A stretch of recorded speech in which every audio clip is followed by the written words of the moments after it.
मृडानी मृद्वंगी गिरिवन बिहारी पशुपति शुभांगी सर्वांगी करणर कपाली बृखपति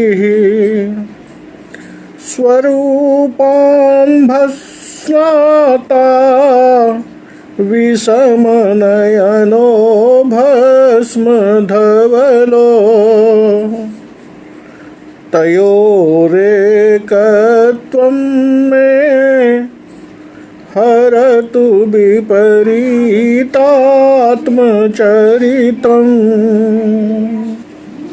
तयोरेकत्वं मे हरतु विपरीतात्मचरितम्।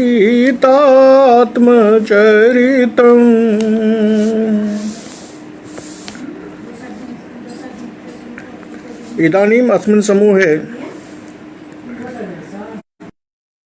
नाम समेषां छात्राणां जिज्ञासूनां सादरम् अभिनंदनम्। प्रिय छात्रों, इस रसगंगाधर के पाठ में रस विषयक जो पाठ चल रहा है,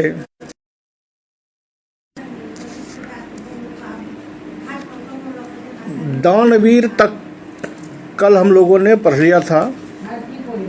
दानवीर के बाद अब आचार्य पंडित राज विवेचन करते हैं दयावीर का। उस दयावीर का विवेचन करते हुए ये एक उदाहरण प्रस्तुत करते हैं महाराज शिवी के वृत्तांत से कि न कपोत भवंत मन्वपि स्पृशतुस्येन समुद्भवं भयम इदमद्य मया त्रिणीकृतं भवदायुः कुशलम कलेवरम। ये श्लोक उस समय का है जब कथा सभी जानते हैं कि कपोत एक कबूतर के जीवन की रक्षा के लिए महाराज शिवी ने बाज के आगे अपने शरीर का मांस काट काट करके दान कर दे दिया था। उसी का ये श्लोक है। कहते हैं कि न कपोत भवंत मन्वपि स्पृशतुस्येन समुद्भवं भयम, कि आई कपोत, इस बाज से उत्पन्न जो भय है वो थोड़ा सा भी भय तुम्हारा स्पर्श न करे। क्यों? तो इदमद्य मया त्रिणीकृतम, ये अपना जीवन अपना शरीर मैंने आज तृणवत कर दिया। भवदायुः कुशलम कलेवरम, आपकी आयु और आपका शरीर जो है वो अक्षुण्ण रहे। यहाँ पर पंडितराज जगन्नाथ ने इस श्लोक की पंक्ति को थोड़ा बदलकर प्रस्तुत किया है। बदलकर प्रस्तुत इसलिए किया कि यहाँ अगर श्लोक को पढ़ते वक्त कहीं अगर ये कल्पना कर ली जाए कि वो बाज जो है वो बाज कबूतर को कह रहा है कि तुम्हें डरने की कोई बात नहीं, मैंने अपना जीवन तृणीकृत कर दिया है, मैंने ही अपना जो मेरी आदत है उसको हमने छोड़ दिया, ऐसी शंका अगर हो जाए तो क्षमावीर का ये उदाहरण बन जाएगा। इसलिए पंडित राज इसको दयावीर का उदाहरण बनाने के लिए इस पंक्ति को थोड़ा सा बदल के प्रस्तुत करते हैं। ये लिखते हैं कि न कपोत पोतक तब स्पृशतुस्येन मनागपि स्पृहा इदमद्य मया समर्पितम भवते चारुतरम कलेवरम। अब इसका अर्थ स्पष्ट है कि आई सेन, आई बाज,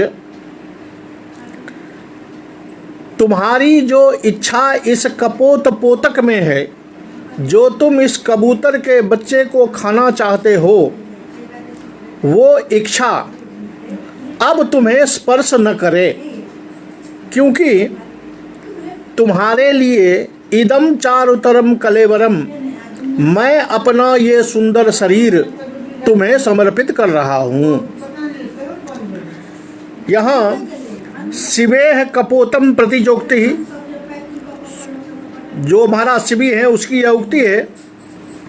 यहाँ कहा जाए तो कपोत आलंबन है और तदगतम व्याकुली भवनम, बाज के डर से जो वह कबूतर डर रहा है वो उसका उद्दीपन है।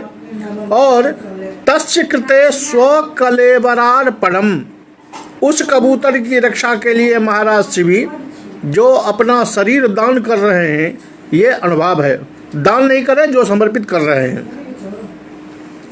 अब यहाँ कहा जाता है कि यहाँ भी तो महाराज शिवी ने अपना शरीर, भले लोक हित में, लेकिन अपना शरीर दान किया है। अगर अपना शरीर दान किया तो ये भी दानवीर का उदाहरण होना चाहिए।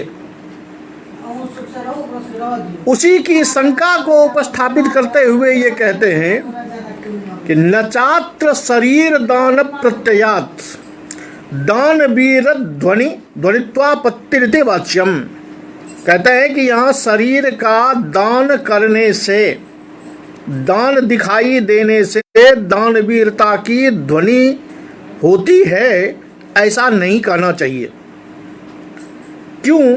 तो स्येन कपोतयोर भक्ष्य भक्षक भावापन्नत्वेन शिवि शरीरस्य अर्थिनो अभावात्। क्योंकि अगर यहाँ दानवीरता देखेंगे और शिवी अपना शरीर दान कर रहे हैं तो देखना पड़ेगा कि याचक कौन है। कोई याचक होगा तभी तो उसे दान दिया जाएगा। यहाँ बाज और कबूतर के बीच तो भक्ष्य भक्षक भाव है। बाज कबूतर का भक्षण करता है। यहाँ बाज शिवी का शरीर मांगने के लिए उपस्थित तो हुआ नहीं, इसलिए वो याचक नहीं है। याचक जब नहीं है तो फिर यहाँ दानवीरता की संभावना कैसे होगी? अपितु स्येन शरीर निवेदनस्य कपोत शरीर त्राणोपाधिकतया विनिमय पदवाच्यत्वात्। कहते हैं कि एक उपाय है कि यहाँ आप दान इस प्रकार कर सकते हैं कि कबूतर की रक्षा के लिए महाराज शिवी ने जो अपने शरीर का दान किया, तो भले कबूतर की रक्षा के लिए, लेकिन इन्होंने अपने शरीर का दान ही किया है, तो यहाँ शिवी की दानवीरता का वर्णन होना चाहिए। कहता यही तो अंतर है कि अगर दानवीरता का वर्णन किया जाता तो वहाँ याचक होता और उस याचक को दान देने वाला अपना सर्वस्व समर्पित करता या दान देता। जैसे कर्ण ने इंद्र की याचकता को देखकर अपना कवच कुंडल दान कर दिया। यहाँ शिवी स्वयं के आगे या शिवी के आगे कोई याचक नहीं जिसको वो दान दे रहा हो, बल्कि वो दान क्यों दे रहे हैं? तो कपोत त्राणाय, कपोत की रक्षा के लिए, कि यह बाज जो कबूतर का मांस खाएगा उससे बेहतर है मेरा मांस खा ले। इससे शिवी के हृदय में कबूतर पर होने वाली दया जो है, कबूतर के शरीर की रक्षा के लिए शिवी की जो दया है वो अभिव्यक्त होता है, और इसलिए यह दयावीर का उदाहरण बनता है। आगे तीसरा उदाहरण देते हैं युद्धवीर का। यहाँ ये श्लोक देते हैं कि समरांगणे सन्नद्धम रावणम रामो ब्रवीति।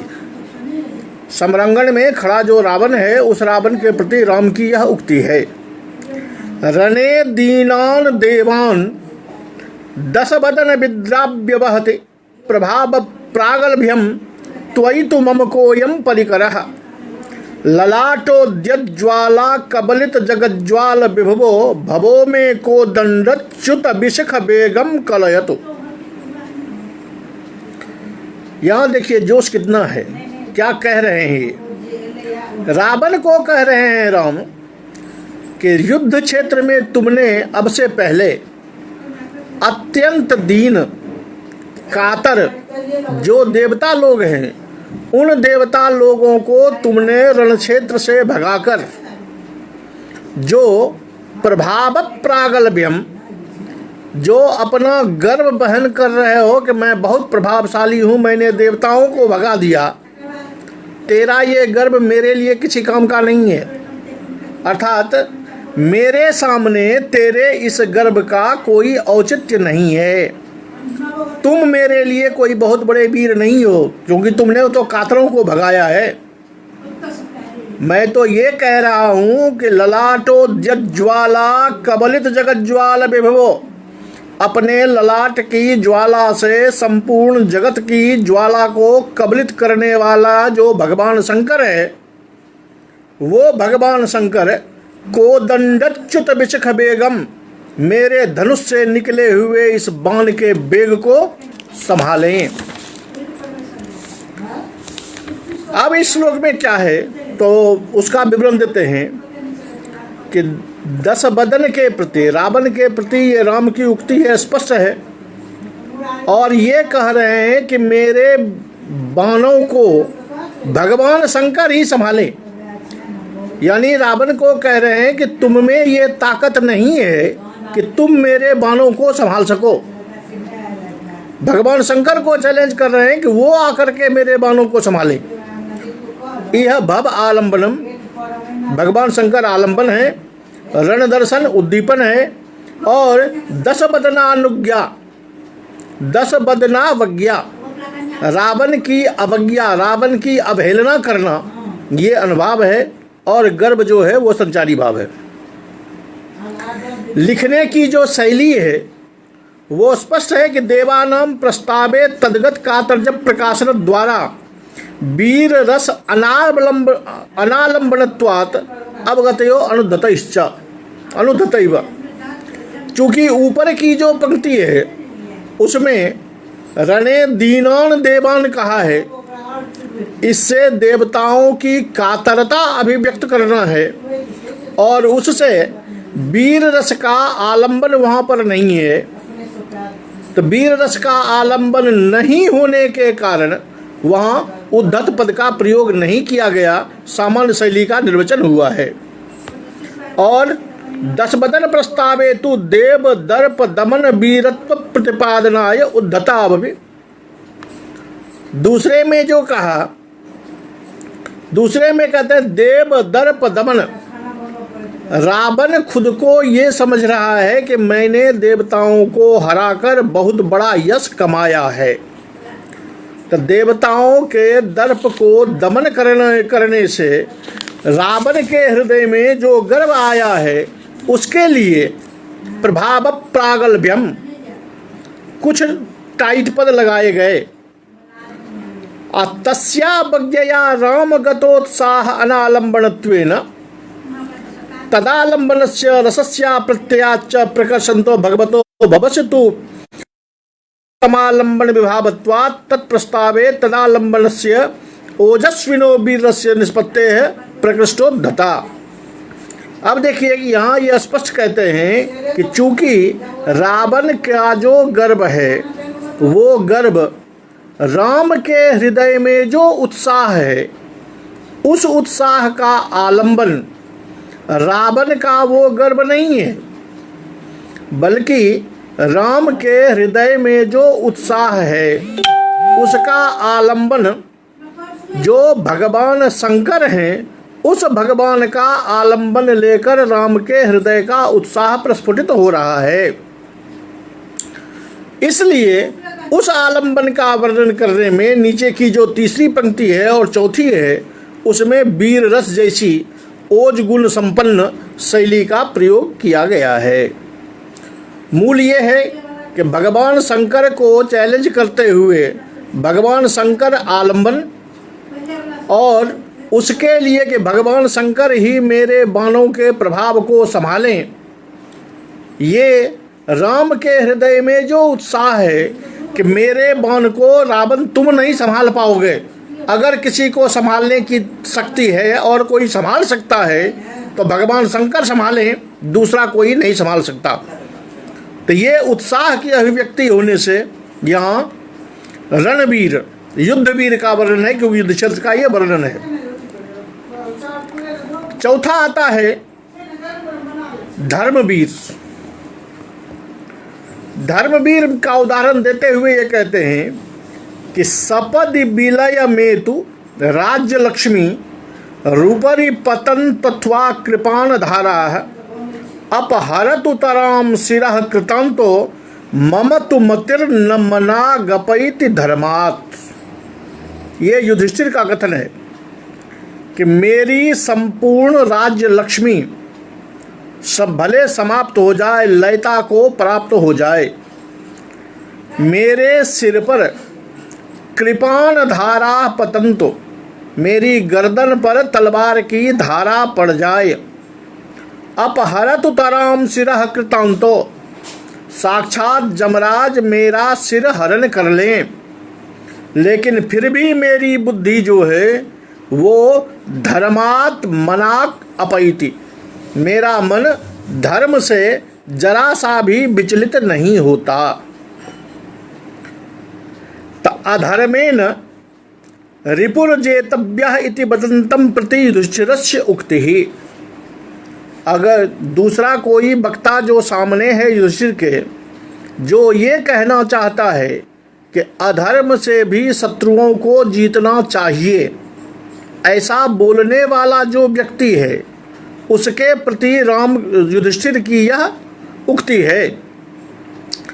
तो वो कह रहे हैं कि भले तुम जो सोचो, लेकिन मैं ये जानता हूँ कि कैसी भी हालत आ जाए मेरी बुद्धि से धर्म नहीं हिल सकता, मेरी बुद्धि धर्म से नहीं हट सकती। तो धर्म का विषय जो है वो है आलम्बन। न जातु कामान न भयान न लोभा धर्म त्यजेत जीवितस्यापि हेतु इत्यादि जो वाक्य हैं, इत्यादि वाक्यालोचनम उद्दीपनम। धर्मशास्त्र जो उन्होंने पढ़ा है कि धर्म कभी नहीं छोड़ना चाहिए, चाहे काम से, चाहे लोभ से, चाहे मोह से, किसी भी हालत में धर्म को नहीं छोड़ना चाहिए, ये उसका उद्दीपन है। और शिरश्छेदादि अंगीकार, भले जमराज मेरा गर्दन काट लें, ये अनुभाव है। और धृति धैर्य जो है कि मेरी बुद्धि कभी भी धर्म से हिलती नहीं है, ये धैर्य संचारी भाव है। और इन तीनों के मिलने से जो उत्साह की अभिव्यक्ति होती है वो बताता है कि यह धर्मवीर है, धर्म के प्रति उत्साह है। इस प्रकार वीर रस के 4 उपाय तो बता दिए, 4 भेद बता दिए। अब इसके बाद ये पंडित राज जगन्नाथ विचार करते हैं कि क्या ये वीर रस जो है ये 4 प्रकार का ही हो सकता है या आगे भी हो सकता है। कहते हैं कि वस्तुतस्तु बहवो वीर रसस्य श्रृंगारस्य प्रकारा निरूपयितुं शक्यन्ते। श्रृंगार रसस्य इव, जैसे श्रृंगार रस के बहवो प्रकारा निरूप्यन्ते, बहुत सारे प्रकारों का निरूपण किया जाता है जो सभी ने स्वीकार किया है। उसी तरह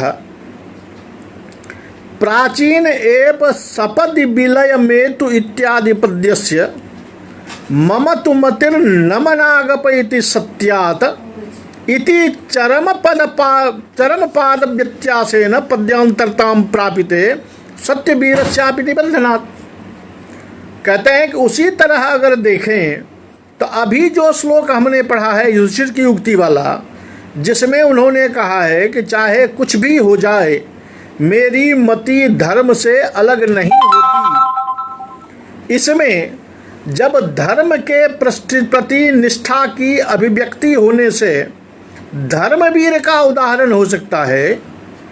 तो इसी पद को अगर थोड़ा सा बदल दिया जाए और वहाँ धर्मात् की जगह पर केवल सत्यात् कर दिया जाए तो अर्थ ये हो जाएगा कि मेरी मति किसी भी हालत में सत्य पर ही टिकेगी, सत्य से अलग नहीं होगी। तो ऐसी हालत में ये सत्यवीर का उदाहरण क्यों नहीं बन सकता, या सत्यवीर का स्वीकृति क्यों नहीं हो सकती? जब धर्मवीर हो सकता है तो सत्यवीर भी होना चाहिए। अब इसको रोकने के लिए पूर्व पक्षी का तर्क देते हैं कि इस तरह आप सत्यवीर तो इसको बनाने का पैरवी कर रहे हैं, कह रहे हैं। न च सत्यस्यापि धर्मांतर्गततया धर्मवीरस एव तद्वीरस्याप्यंतर्भावादिति वाच्यम। कहता है कि सत्यस्यापि धर्मांतर्गततया, सत्य जो है वह भी धर्म के अंतर्गत ही आता है, इसलिए सत्यवीर को भी धर्मवीर में अंतर्निहित कर दिया गया है। इसलिए आप सत्यवीर को अलग नहीं कर सकते। ये पूर्व पक्षी की शंका है। पंडित राज जगन्नाथ की शंका ये हुई कि जैसे आप धर्मवीर को वीर का एक भेद मानते हैं, उसी तरह सत्यवीर को उसका भेद क्यों नहीं मानते? तो पूर्व पक्षी का तर्क आया कि सत्य भी एक प्रकार का धर्म ही है और धर्म में ही उसका नियोजन हो जाने से, अंतर्भाव हो जाने से सत्यवीर को अलग नहीं किया गया। उस पर पंडित राज का कहना है कि दान दयोरपि तदंतर्गततया तद्वयोरपि धर्मवीरात् पृथक गणना अनौचित्यात्। कहते हैं कि अगर सत्य का धर्म में अंतर्भाव करके उसका पृथक्करण नहीं किया जा सकता, तो ये बताएं कि दान और दया,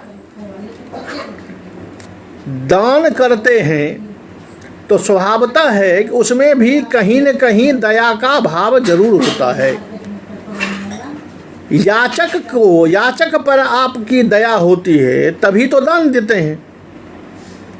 भले दयावीर का जो उदाहरण प्रस्तुत किया गया है उसमें अलग प्रकार दिखाया गया है, लेकिन दया का अंश तो कहीं न कहीं दानवीरता में है ही। तो फिर इस दोनों को अलग क्यों किया गया? अगर इस दोनों को अलग किया गया तो सत्यवीरता को भी अलग किया जा सकता है। कहता है इसी तरह जैसे सत्यवीर हो सकता है, उसी तरह पांडित्यवीर भी हो सकता है। जैसे उदाहरण देते हैं कि पांडित्यवीर भी हो सकता है। अपि भक्ति गिराम पति स्वयं यदि तासाम अधिदेवता पिबा अयमस्मि पुरो हयानन स्मरणो लंघित वाङ्मयं बुद्धि। यहाँ कोई कह रहा है हयानन स्मरणो लंघित वाङ्मयं बुद्धि। राजा हयानन हयग्रीव का स्मरण करके, हयग्रीव की कृपा से जिसने सारे शास्त्र रूपी सागर को पार कर लिया है, वैसा मैं अपि भक्ति गिराम पति स्वयं, भले सुरगुरु बृहस्पति मेरे सामने स्वयं वक्ता हो जाएं, यदि तासाम अधिदेवता, यदि उस जैसे वक्ताओं के अधिदेवता भी उपस्थित हो जाएं, फिर भी मेरा कुछ नहीं होता। मैं उनसे शास्त्रार्थ करने को तैयार हूँ। यहाँ बृहस्पति आदि आलम्बन, यहाँ बृहस्पति आदि जो देवता हैं वो आलम्बन है। जहाँ ये बात कही जा रही है वहाँ सभादि दर्शनोद्दीपित है, वहाँ सभा का दर्शन जो है वो उद्दीपन है। निखिल विद्वत तिरस्कारानुभावित है, और अन्य सभी विद्वानों का तिरस्कार जो है वो तिरस्कार यहाँ वो तिरस्कार अनुभाव है। और गर्वेन संचारिणा, जो बोलने वाला है उसका जो गर्व है कि मैं साक्षात बृहस्पति को भी हरा सकता हूँ, तो ये जो उसका गर्व है, उस गर्व से पोषित यह उत्साह यहाँ अभिव्यक्त हो रहा है। इस प्रकार पांडित्य वीर भी स्वीकार करना चाहिए। यदि आप कहें कि भाई ये भी तो एक प्रकार की लड़ाई ही है, यहाँ तलवार की लड़ाई नहीं बल्कि शास्त्र की लड़ाई होती है, तो इसको भी युद्धवीर के अंतर्गत डाल दीजिए, ये भी युद्धवीर में गिना जाएगा। तो पंडित राज कहते हैं कि ननु छात्र युद्धवीरत्वम युद्धत्वस्य बाद साधारणस्य वाच्यत्वादिति चेत, यदि आप ऐसा कहेंगे कि ये भी शास्त्रार्थ भी एक प्रकार का युद्ध ही है और बाद साधारण जो है वो युद्ध ही है, कहता है ऐसा करने पर तो चलो आप मन बहलाने के लिए इस पांडित्य वीर को, इस वाद विवाद को आप युद्ध बता दोगे, लेकिन क्षमा वीरे किम ब्रूयाह, जब मैं क्षमा वीर की बात करूंगा तो उस क्षमा वीर को आप क्या करोगे? जैसे क्षमा वीर भी हो सकता है अपि बहल दहन जालम मूर्धनि में निरंतरम दमतु पातयतु बासी धाराम अहम अनुमात्रम न किंचित आभासे। यहाँ कहता है कि अपि बहल दहन जालम, कहता है भयंकर अग्नि ज्वालाओं को कोई शत्रु मेरे सिर पर गिरा दे, पातयतु बासी धाराम, तलवार की धार मेरे गर्दन पर चला दे, लेकिन फिर भी मैं अनुमात्र भी उसके प्रति मैं कुछ नहीं कहूँगा, यानी हमको ताकत है लेकिन फिर भी मैं कुछ कहूँगा नहीं। यहाँ जो क्षमा करने वाला है उसकी यह उक्ति है, इसलिए यहाँ स्पष्ट दिखाई दे रहा है कि वो व्यक्ति ताकत होते हुए भी कह रहा है कि भले दुश्मन जो करना है कर ले, लेकिन मैं उसके विरोध में कोई काम नहीं करूँगा। तो स्पष्ट है मैं उसको क्षमा कर रहा हूँ। कहता है आप बताइए कि यहाँ क्या कीजिएगा, इसको कैसे आप युद्धवीर में डालेंगे? या अगर मैं बलवीर की बात उठाऊं तो बलवीर को आप क्या करेंगे? बलवीर क्या होता है उसके लिए ये उदाहरण देते हैं कि परिहरतु धराम फनि प्रवीर सुखमय विहाय अहमिह पुरुहूत पक्ष कोने निखिल विदम जगदंडकम बहामी। ये गरुड़ की उक्ति है। वो कहते हैं कि परिहरतु धराम फणि प्रवीर, शेषनाग पृथ्वी को उठाना छोड़ दें, कच्छप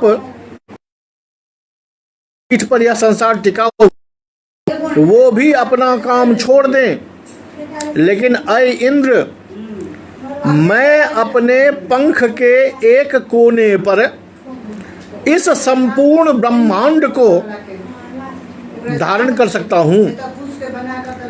तो सुस्पष्ट है कि गरुड़ अपने बल की अभिव्यक्ति कर रहे हैं। गरुड़ के हृदय में यही भाव है, वो दिखाना चाहता है कि मुझ में अकेले इन सब की ताकत है, सबकी ताकत मैं अकेले रखता हूँ।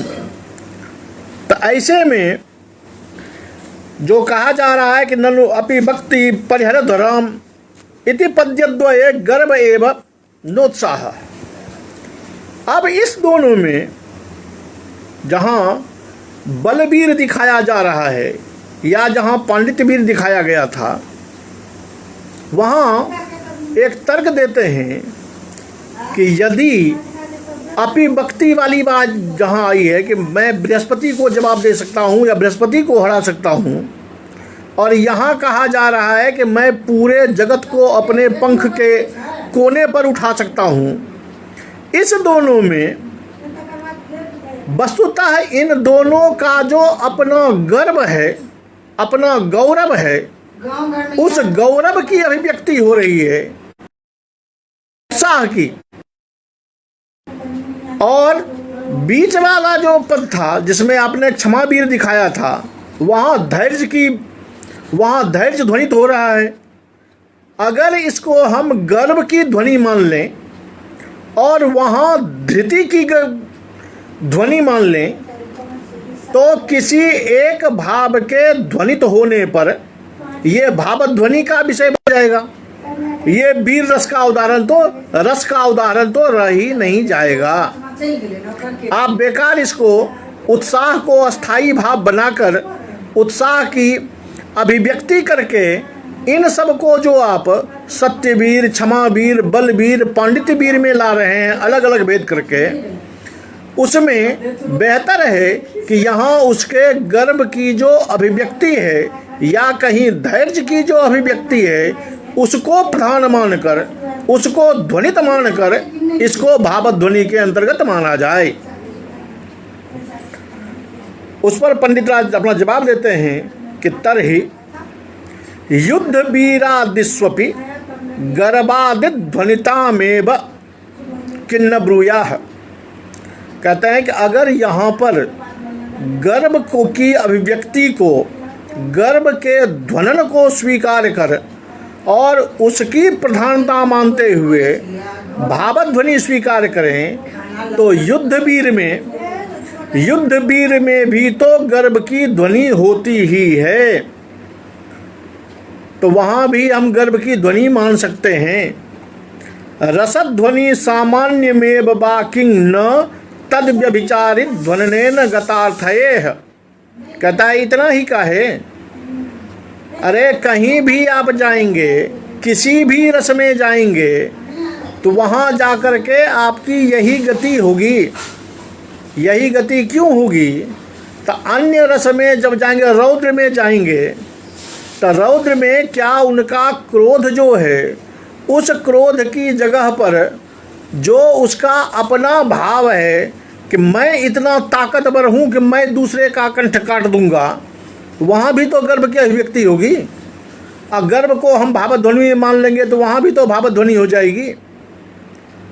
केवल आप सब जगह गर्व को भाव बनाकर भावध्वनि में स्वीकार करके और उसको रस के अंतर्गत नहीं जाने देंगे, उसको भावध्वनि बना देंगे, ये वस्तुतः समुचित तर्क नहीं है। हाँ, ये जरूर कह सकते हैं आप कि चूंकि इस प्रकार के और वीर रसों की परिगणना की जा सकती है, लेकिन प्राचीनानाम वीर रस प्रकार परिगणनाम असंगतम। अगर हम इसको अलग अलग वीर रस की परिगणना कर दें तो हमारे प्राचीन आचार्यों ने जो रस की परिगणना की है वो असंगत हो जाएगी।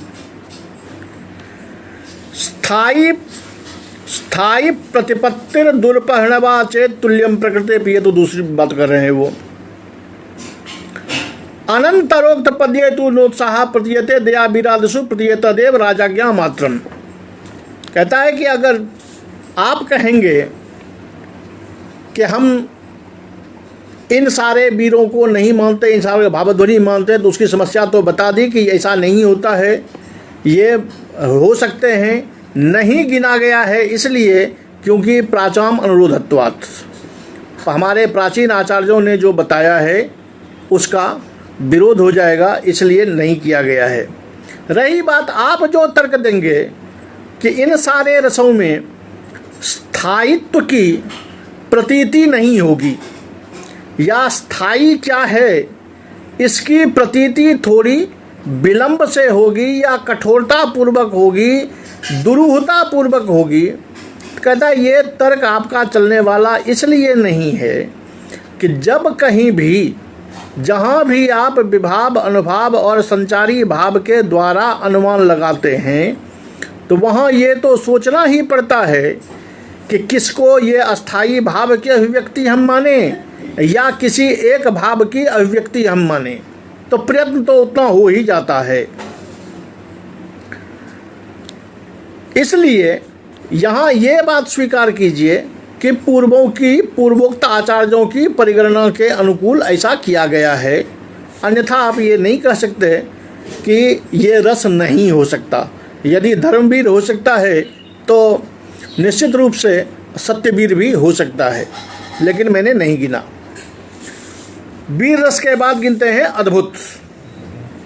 अद्भुत आप जानते हैं कि अद्भुत वहाँ होता है जहाँ आश्चर्य होता है, चित्तवृत्ति ऐसी हो जाती है कि किमेतत, अदृष्ट वस्तु का विलोकन हो जाता है, जैसा हमने कल्पना नहीं की है वो वस्तु सामने आ जाती है। उसका ये उदाहरण देते हैं कि चराचर जगत ज्वाल सदनम बदनम तब गलद गगन गांभीर्यम वीक्ष्यास्मि हत चेतना। ये तब का वर्णन है कि जब भगवान श्री कृष्ण के मुँह में माता यशोदा ने संपूर्ण ब्रह्मांड का दर्शन कर लिया, तो वहाँ पर यशोदा की उक्ति है कि चराचर जगज्जाल सदनम, ये संपूर्ण चराचर जगत, मानो ये संपूर्ण चराचर जगत का एकमात्र निवास स्थान तेरा मुँह ही है, तेरे मुँह में ही ये चराचर जगत निवास कर रहा है। और उस पर गलत गगन गांभीर्यम, गांभीर्य जो है वो गलत गगन गांभीर्यम, गगन की गंभीरता को गिराने वाला, अर्थात गगन से भी बड़ी गंभीरता को धारण करने वाला तुमको देखकर वीक्ष्यास्मि हत चेतना, हृत चेतना, तुमको देखकर मैं चेतना विहीन हो गई हूँ, ऐसी कि मेरी चेतना का अपहरण हो गया है। कदाचित भगवतो वासुदेवस्य वदनम आलोकित बत्या यशोदायाः ये मुक्ति। जब कभी भगवान श्री कृष्ण के मुँह में यशोदा ने ब्रह्मांड देखा तो उसकी ये उक्ति है, वदनम आलम्बनम, भगवान श्री कृष्ण का वो मुँह जिसमें ये आलंबन है, अंतर्गत चराचर जगत जाल दर्शनम उद्दीपनम, उनके मुंह में संपूर्ण चराचर जगत का दर्शन ये उद्दीपन है। हरित चेतनत्वम, मैं चेतना से विहीन हो गई हूँ, मानो मेरी चेतना का हरण हो गया है। तो ये हृत चेतनत्व जो है वो उसका अनुभव है। और तेन गम्यम रोमांच नेत्र विस्फारणादि चानुभाव, ओहो, तेन गम्यम रोमांच नेत्र विस्फारणादि चानुभाव, कि मैं हृत से जो ज्ञात होने वाला है कि उन्होंने कोई बहुत बड़ा आश्चर्यकारक चीज देख लिया है। आश्चर्यकारक वस्तु देखते वक्त जो उनकी आंखें बड़ी बड़ी हो गई होगी, मुंह अवाक रह गया होगा, वो स्थिति उनका अनुभव है। और माता होने के कारण जो उनको डर लगा होगा, त्रास जो है, वो त्रास यहाँ व्यभिचारी है। इससे यह अद्भुत रस प्रतीत होता है। यहाँ ये भी कह सकते हैं, या पूर्व पक्षी ये कह सकता है कि पुत्र की ऐसी स्थिति देखकर जो माता हृत चेतना हो गई, माता को ये डर लगा कि मेरे बेटे को कहीं कुछ हो न गया हो। इस प्रकार माता के हृदय में पुत्रगत जो प्रेमातिशय है, उस प्रेमातिशय की ही अभिव्यक्ति होती है। तो ऐसे अगर पुत्र की प्रीति की अभिव्यंजना होगी तो ये भी भावत ध्वनि के अंतर्गत आएगा, न कि अद्भुत रस के अंतर्गत। उसी के लिए कहते हैं कि नैवात्र पुत्रगता प्रीति प्रतीयते, कहता है कि लेकिन यहाँ पुत्रगत प्रीति प्रतीत नहीं हो रही है। कारण व्यंजका भावात, कि आखिर पुत्रगत प्रीति के लिए कोई तो व्यंजक पद जो ऐसे ही व्यंजना कर रहा हो, जो ये बता रहा हो कि माता और पुत्र की प्रीति यहाँ अभिव्यक्त हो रही है, और उस व्यंजक शब्द के अभाव पर यहाँ आश्चर्य जो है और अद्भुत रस जो है वो अद्भुत रस ही होगा, यहाँ वैसा नहीं है। अब मान लिया जाए अगर आप आगे पीछे संयोग करके ये लाभ ही दें कि यहाँ भाई माता का पुत्र के प्रति प्रेम है। स्वाभाविक है कि जब यशोदा ने बालक के उस रूप को देखा होगा तो माता यशोदा को जो डर लगा होगा कि मेरे बेटे को यह क्या हो गया, तो इसमें कहीं न कहीं मातृत्व प्रेम, पुत्र के प्रति जो मातृत्व है वो दिखाई देगा। लेकिन भले उस मातृत्व का दर्शन हो जाए, उस प्रीति का दर्शन हो, लेकिन ये जो विस्मय हो रहा है कि तुम्हारे मुंह में चराचर जगत को मैं देख रही हूँ, ऐसा भयंकर गांभीर्य देख रही हूँ जिसको देख करके मैं हतचेतना हो गई हूँ, इसमें जो विस्मय की अभिव्यक्ति है उस विस्मय को आप कैसे गौण कर सकते हैं? वो विस्मय गौण होने वाला नहीं है, वो विस्मय प्रधान रहने वाला है। और वो विस्मय जब प्रधान है तो विस्मय की प्रधानता में जो अद्भुत रस है उस अद्भुत रस की ही अभिव्यक्ति होगी। अब एक शंका का और ये निराकरण करते हैं कि अगर कोई व्यक्ति इस श्लोक को देखकर भगवद भक्ति विषयक रति की परिकल्पना करे, भगवद भक्ति विषयक रति की अभिव्यंजना करे, तो क्या होगा? एवंच कश्चिन महापुरुषोयम इति भक्तिरपि, कोई ये देख रहा हो कि अरे अद्भुत है, ये कितना महान व्यक्ति है जिसके मुंह में संपूर्ण ब्रह्मांड समाया हुआ है, इस प्रकार की भावना अगर करें तो भक्ति दिखाई देगी। तस्याह पुत्रो ममायम बालः इति निश्चयेन प्रतिबंधात उत्पत्तुमपि निश्चय, कहता है लेकिन यहाँ पर वो भक्ति नहीं हो सकती। क्यों? तब स्पष्ट पहले ही कह दिया है कि यशोदा की ये उक्ति है, तो यहाँ पर पुत्रो ममायम बालः, ये मेरा पुत्र है जो बच्चा है, ये भाव तो स्पष्ट है। इस परिस्थिति में कोयम महापुरुषः वाला जो भाव है जिससे आप भक्ति रस मानेंगे, उस भाव की उत्पत्ति होना ही कठिन है, वो उत्पत्ति नहीं हो सकती। माता अपने बच्चे को देखकर कभी भी ऐसी कल्पना नहीं कर सकती कि ये कोई महापुरुष है, क्योंकि बच्चा कितना भी महापुरुष हो जाए लेकिन माता के लिए वह बच्चा ही रहता है, वो महापुरुष नहीं होता। अतस्तस्याम विश्वस गुणी भावो न संख्या, इसलिए यहाँ विस्मयता का गुणी भाव नहीं हो सकता। अब एक बात ये दिखाते हैं, जैसा कि आप सभी जानते हैं कि पंडित राज को अन्य के उदाहरण, अन्य कवियों द्वारा दिया गया उदाहरण, अन्य आचार्यों द्वारा दिया गया उदाहरण अधिकतर स्वीकार नहीं होता। अप्पय दीक्षित के उदाहरण को जगह जगह काटते रहते हैं। समय आकर इन्होंने आचार्य मम्मट द्वारा प्रस्तावित, मम्मट द्वारा दिया गया जो अद्भुत रस का उदाहरण है उसको भी स्वीकार नहीं करते। कहते हैं कि उन्होंने जो उदाहरण दिया कि चित्रम महाने शब्द नवावतारहन क्वकांतिरेशाभिनवैव भंगी लोकोत्तरम धैर्य महो प्रभावः काव्याकृत नूतन एष सर्गः, ये श्लोक काव्य उपस्थित हुआ है। जब भगवान वामन बलि के सामने उपस्थित हुए थे तो उस छोटे से रूप को देखकर ये श्लोक कहा गया है कि चित्रम महाने शबता अवतारः, ये कोई महान अवतार है। क्वकाम तिरेशा, ये अद्भुत कांति है, अभिनव ही कोई ये भंगिमा है, लोकोत्तर इसमें धैर्य है,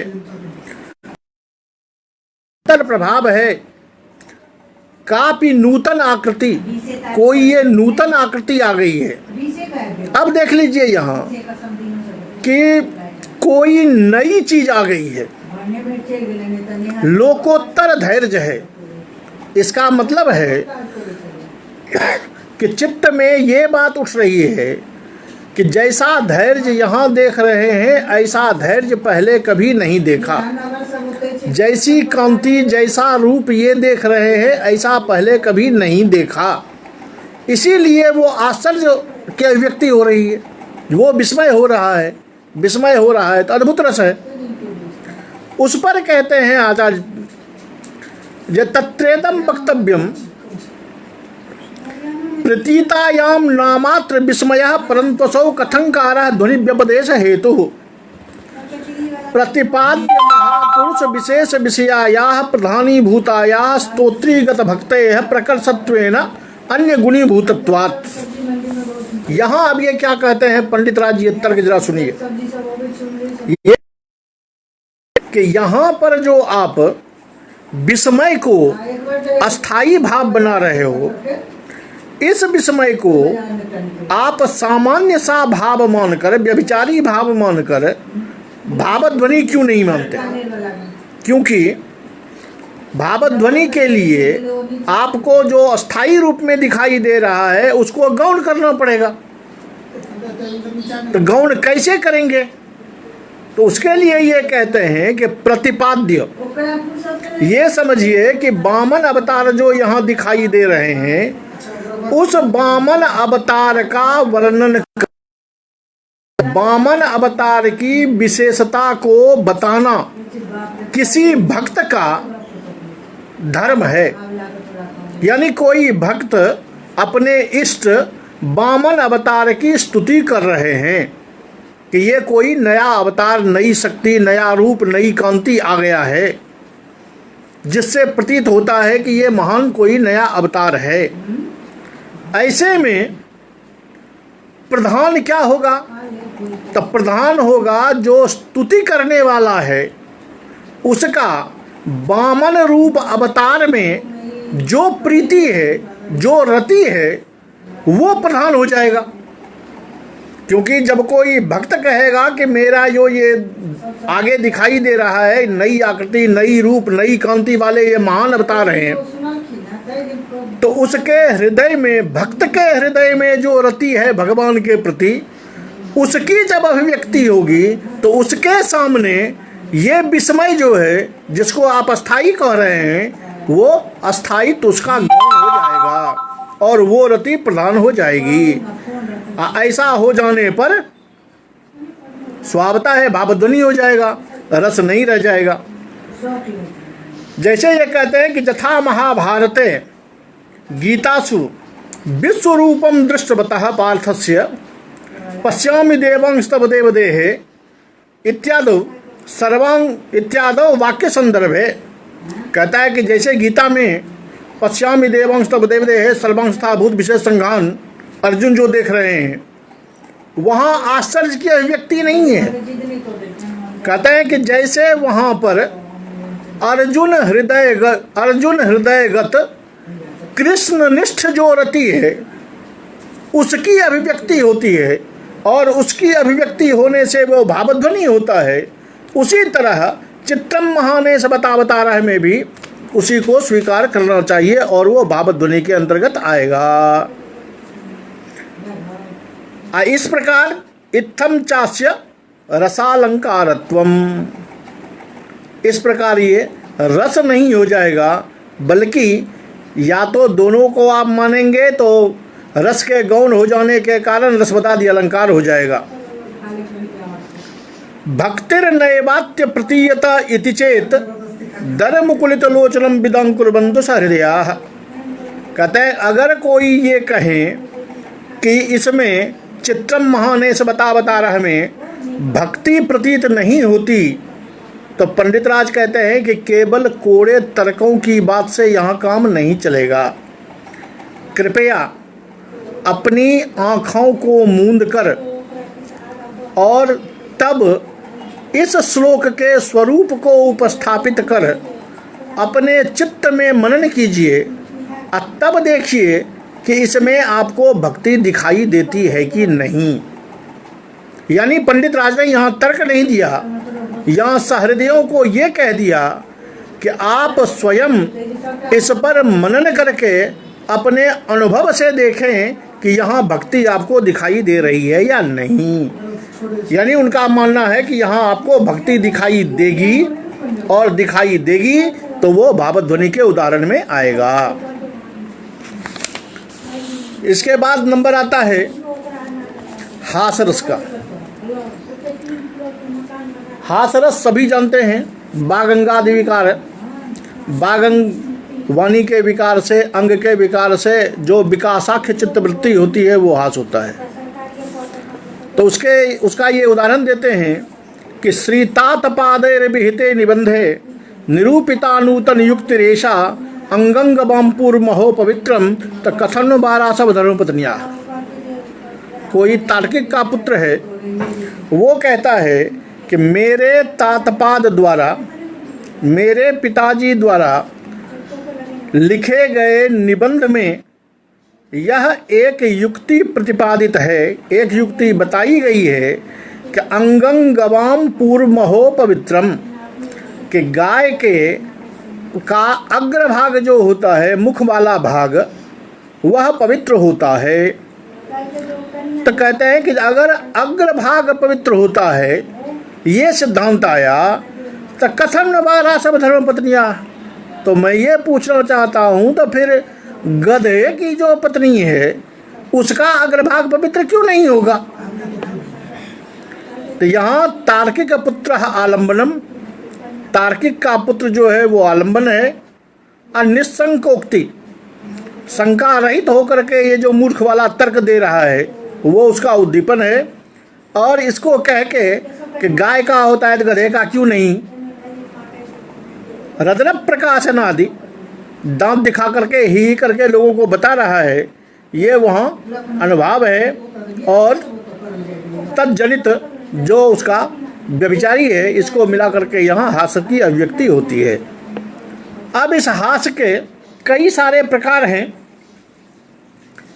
जो बहुत लंबा इन्होंने वर्णन कर दिया है कि पुराने लेखकों का ही दिया हुआ है, पुराने आचार्यों का ही कहा हुआ है कि हास्य जो होता है वो कभी अपने आप में आती है, कभी दूसरे को देख के आती है।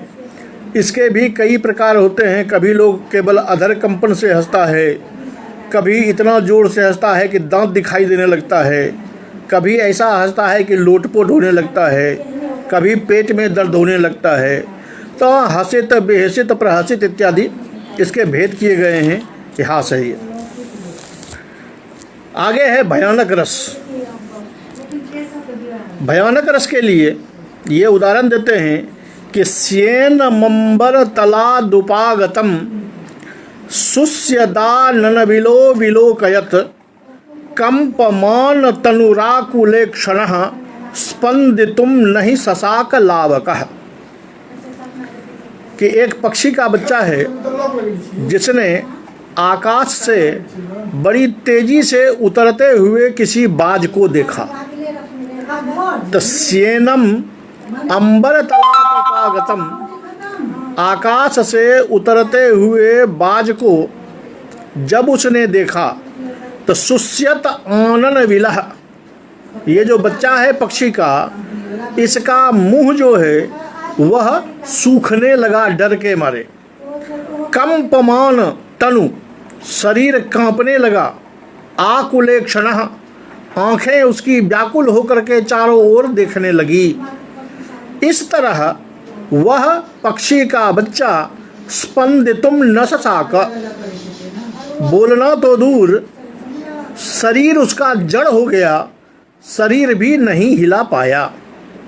तो स्पष्ट है कि स्येन आलंबन, बाज जो है वो आलंबन है।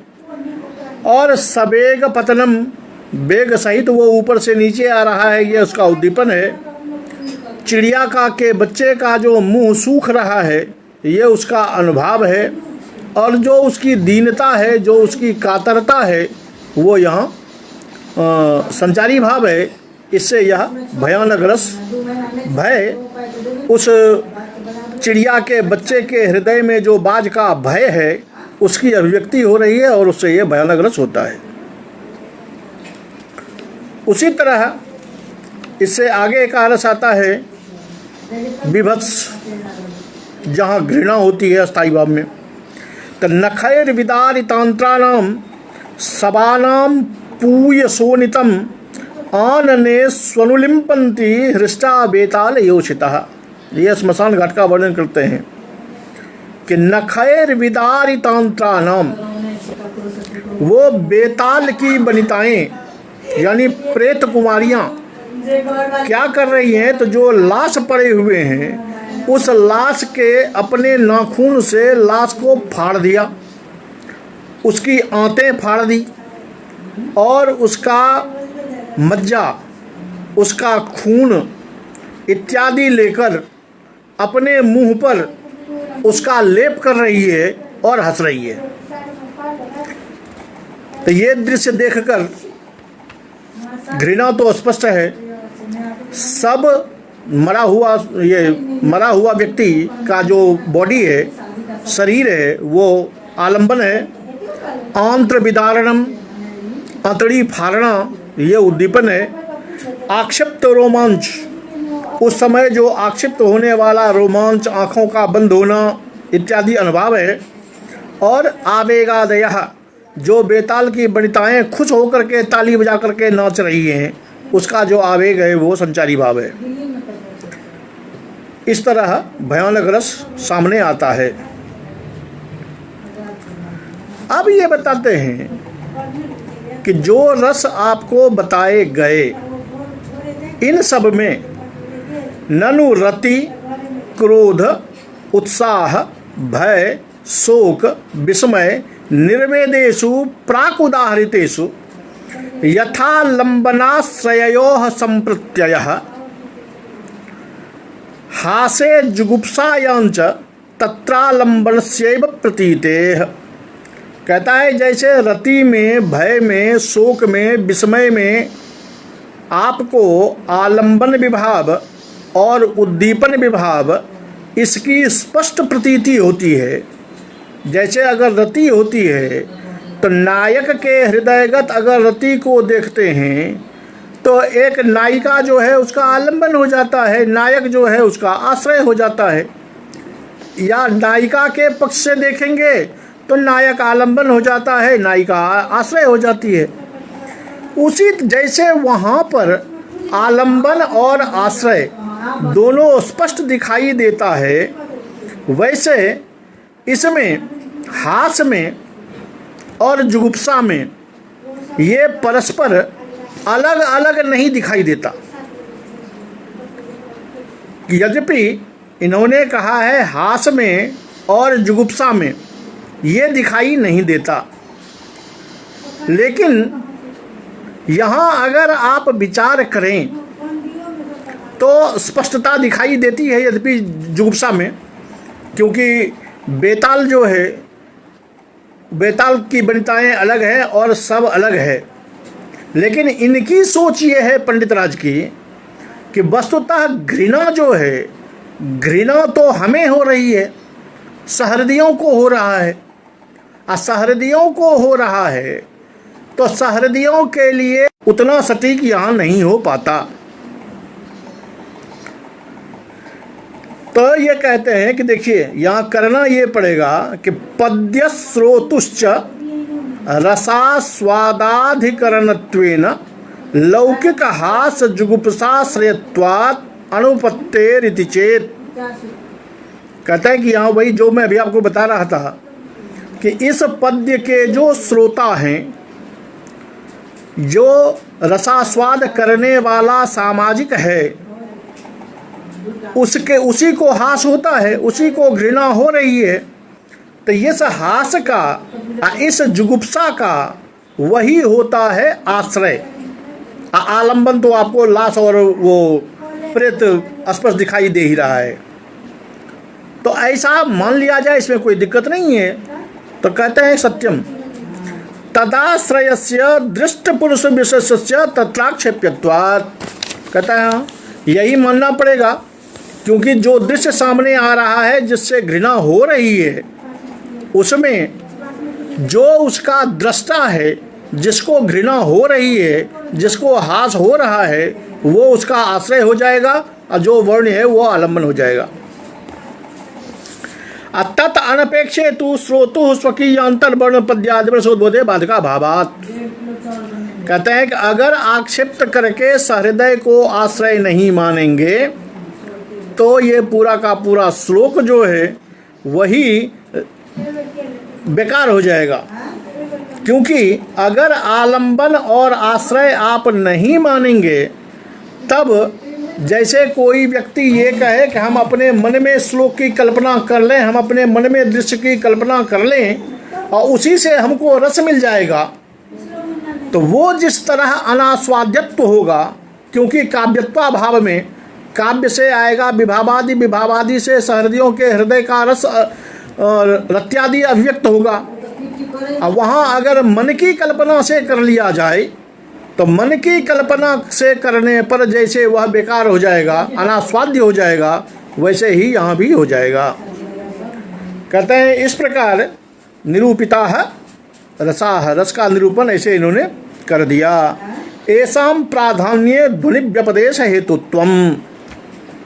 इन जो रस बताए, जो स्थायी भाव बताए, इस स्थायी भाव की प्रधानता होने पर ध्वनि व्यपदेश हेतुत्वम, तभी रसध्वनि कहलाता है। अगुणी भावे, अगर ये सारा ध्वनि बन के ना आए बल्कि गौण हो के आए, प्रधान कुछ और हो जाए, तब ये रसपदादि अलंकार हो जाते हैं। केचित्तु, कुछ लोग कहते हैं कि प्राधान्य एवैसाम रसत्वम, इसकी प्रधानता जो है वही इसकी रसवत्ता है और अप्रधानता जो है वो इसका अलंकारत्व है। रसालंकार व्यपदेश अलंकार ध्वनि व्यपदेशवत्। रसालंकार कहना वो वैसे ही बात है कि चाहे आप रसालंकार कहिए या अलंकार ध्वनि कहिए, उससे कोई फर्क नहीं पड़ता है। रस की प्रधानता होगी तो रस होगी, और रस की जो ही अप्रधानता हो गई तो वो अलंकार में चला जाएगा। तो कहते हैं रस रहते हुए भैया अलंकार में कैसे चला जाएगा, गौण होकर के। तो गौण होने पर भी रस तो रस है, रस को आप अलंकार कैसे कह देंगे। कहता है इसलिए कि रसबतादि अलंकार का कहा है, रसबत अलंकार कहा है। कैसे है तो ब्राह्मण श्रमण न्यायात, जैसे कोई ब्राह्मण जात्या ब्राह्मण हो, कर्म से वो श्रमिक हो जाए, तो श्रमिक तो वो नहीं हो गया बल्कि ब्राह्मण श्रमिक, ब्राह्मण होते हुए वो श्रमिक बन गया है। उसी तरह ये रस रहते हुए अलंकार बन जाएगा, शोभा बढ़ाने वाला, इसलिए वो रसबदाद्य अलंकार कहलाएगा। एवं असंलक्ष्य क्रम व्यंग्यतायामेव, कहता है कि ये रसबदाद्य अलंकार या रस ये तब होगा जब असंलक्ष्य क्रम व्यंग्य की ध्वनि होगी, असंलक्ष्य क्रम व्यंग्य होगा।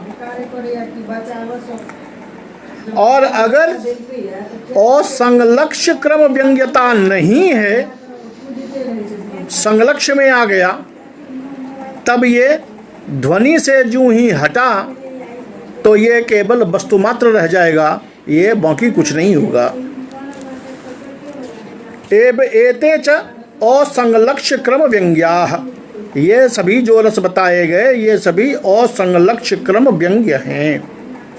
रसस्योक्तौ झगित जायमानायां विभावानुभाव व्यभिचारि विमर्श क्रमस्य सतोपि सूची शतपत्र पत्र शतभेदक भेदकम अस्येव लक्षणात्।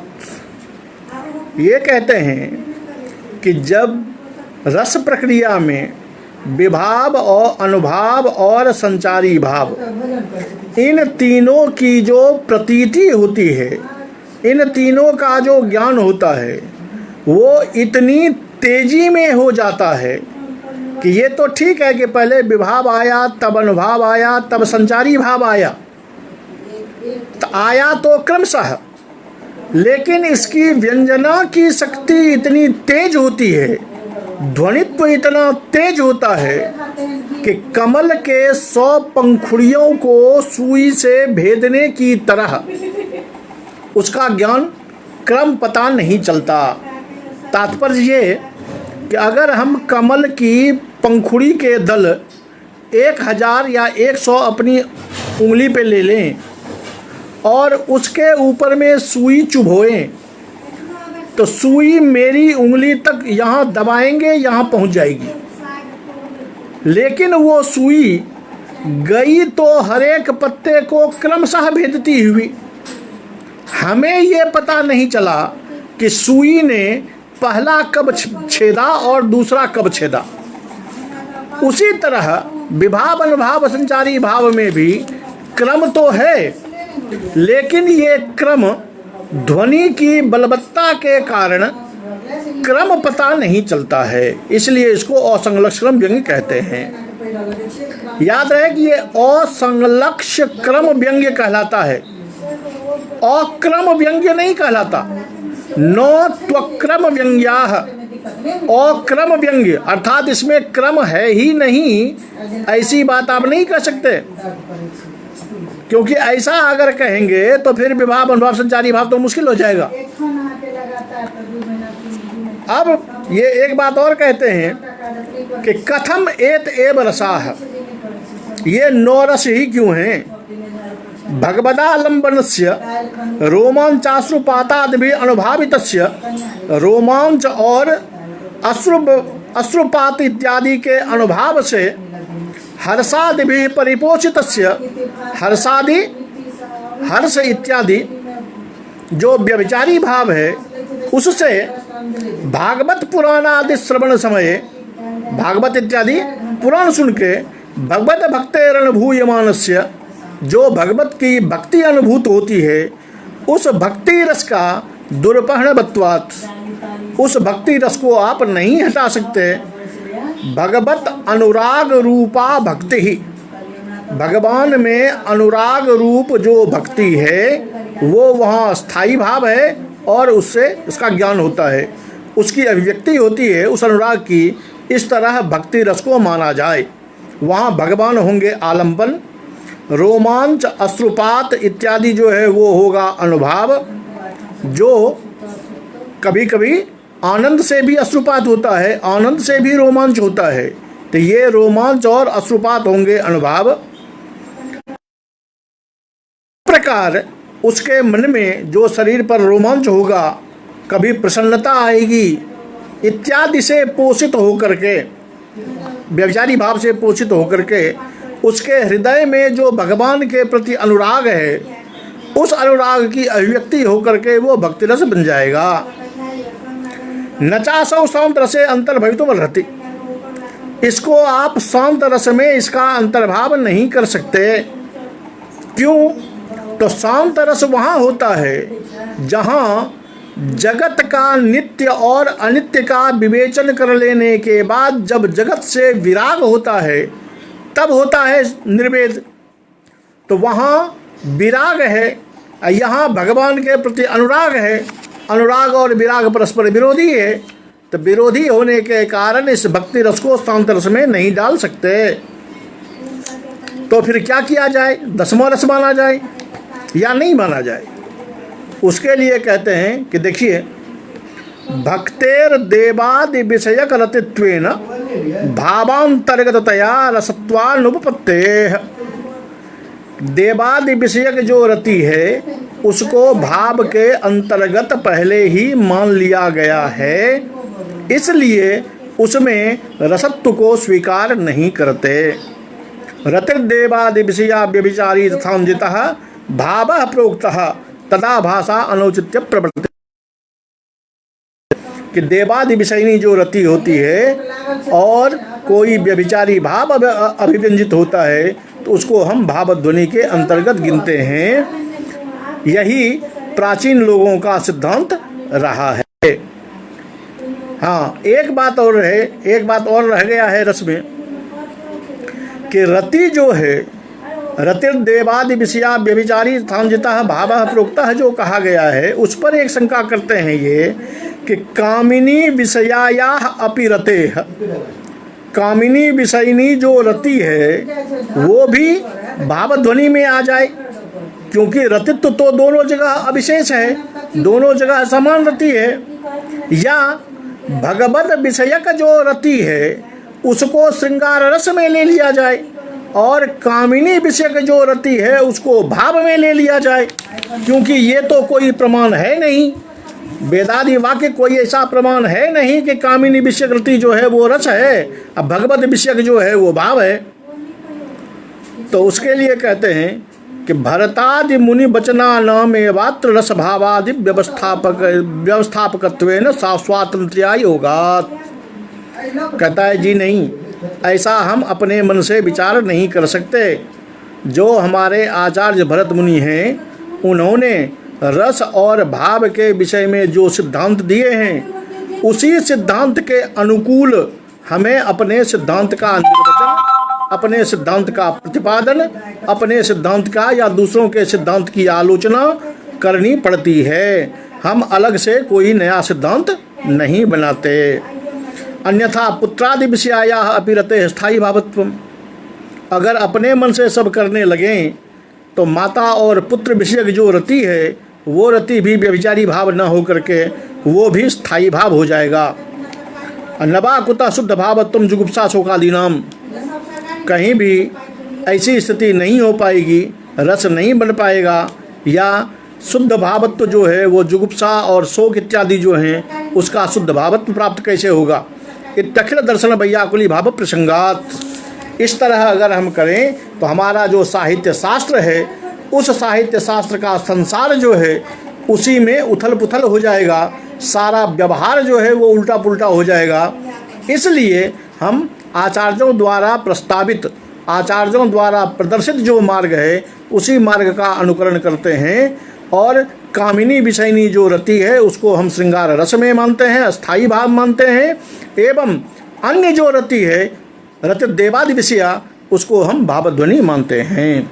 इसलिए रसानाम नवत्व गणना च मुनि वचन नियंत्रिता, रस की संख्या 9 है, ये आचार्य भरत के वचन के द्वारा ही नियंत्रित है।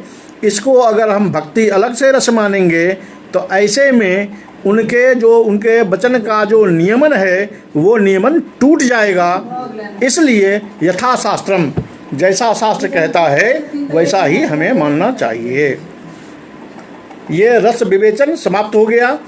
अब आगे आएगा रस परस्पर आपस में एक दूसरे का विरोधी कैसे होता है, विरोध का परिहार कैसे होता है, रस में दोष क्या होते हैं इत्यादि विवेचन आगे आएगा। फिर अगली कक्षा में हम सभी उपस्थित होंगे, तब परस्पर रस का जो विरोध है उस विरोध का दर्शन करेंगे, उस विरोध को पढ़ेंगे। तब तक के लिए सर्वे धन्यवाद।